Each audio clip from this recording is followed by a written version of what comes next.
Hello everybody, it is me, Little Rainstorm, and sorry the video quality is so bad. I'm just scraping this together really quickly because I have to make a bunch of videos for September, so I'm trying to make it done as quick as possible.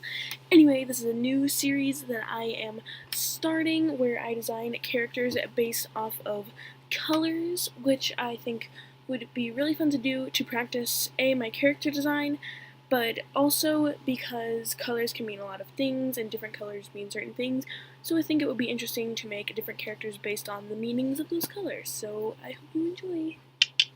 So right here we have the original design for Black, and as you can see she has black in her design, obviously, and what inspired this design was the hourglassy figure in masquerade dress, but the color black is usually represented by hatred, so I think she's a little bit too perky, so we're going to make her final design and make some changes.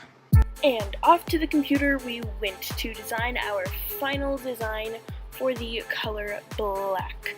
And what was I going to say? Oh gosh. I'm still really bad at voiceovers. I have not done a lot of videos with voiceovers, so forgive me, I am still learning. So I am taking the design for Black, and as I mentioned in the video recorded on my phone, she looked a little bit too perky, so when I was drawing her final design, I was trying to make her look more like she had some hate in her facial expressions.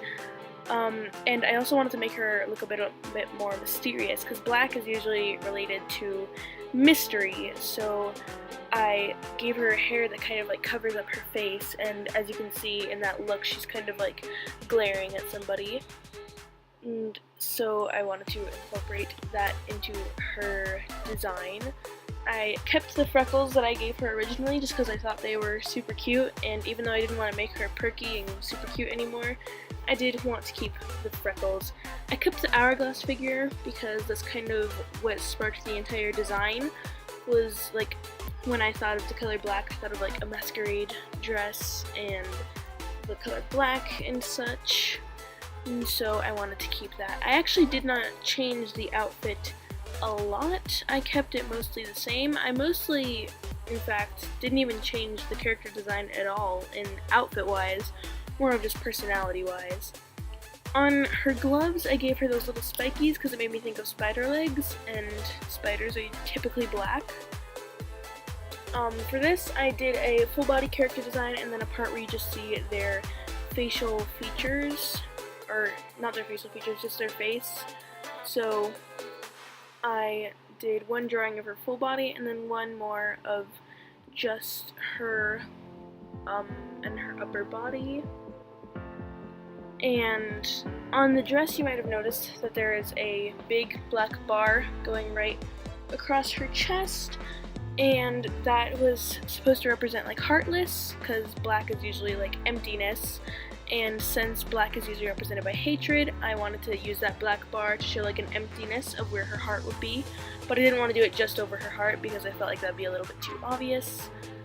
So I went in and cleaned up my sketches a little bit, and I had to finish drawing the dress and fix her head size. I always make my characters' heads way too big, and I always have to fix them, and it's so annoying when I'm doing real life drawings. For the top of her dress, I'm not really sure what the design idea was. Originally, on pen, when I sketched it out like that, I was trying to say that it would be gray, but I liked the way that the jagged lines look, so I kept it. The top was originally going to be glittery, but I decided not to. For my inking, I did it a little bit differently than I normally do. I usually just use the G pen, but I finally figured out how to download brushes, so I tried a new brush. I wasn't a huge fan of it, but this is my only time trying it, so I'll probably try it once or twice more. And I'm also going to keep looking for some new brushes because I would like to find some new ones. I don't like just the basic ones on Clip Studio Paint, so if I could find some different inking brushes, that would be fantastic.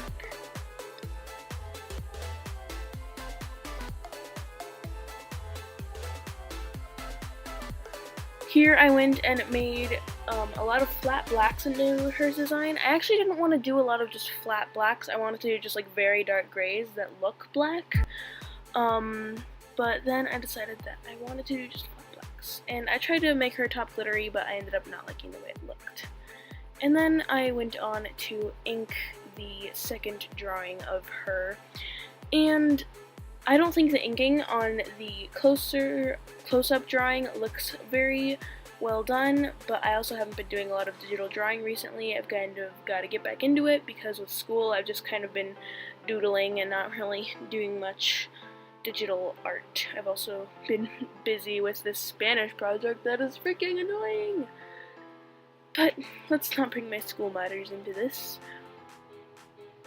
I gave her a bit of a glare as if she was glaring at somebody in her facial, or her face close-up thing, whatever you want to call it.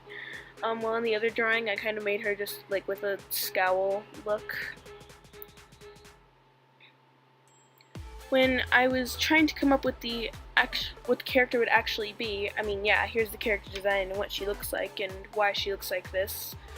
But she's also a character, so, oh gosh, I've already forgotten the name I've given her. I'm gonna have to check it. Oh, great. I thought her job would be something like a spy, since black is usually used to represent mystery, and I don't know why she would be a hateful spy, but maybe she lost somebody to the spies or something, and now she wants revenge.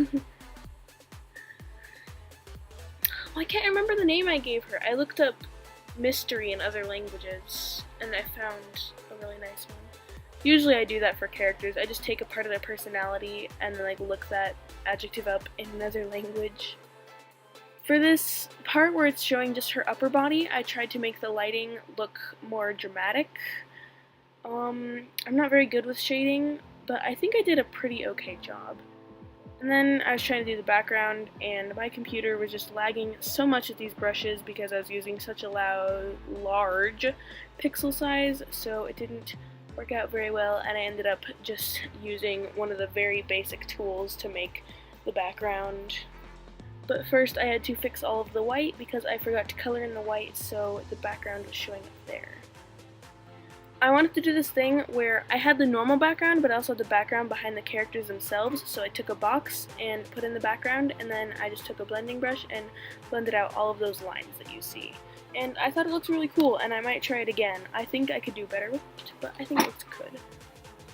Next, I went in for the shines, and I really like the way the shines look with this brush. I didn't get a perfect circle, but I thought it looked really cool doing the shines with this brush, and I'll probably do the shines with this brush again in the future if I don't find one that I like better. But I loved how the shines looked with that brush. And then I just had to finish it off with my signature, and the character was finished.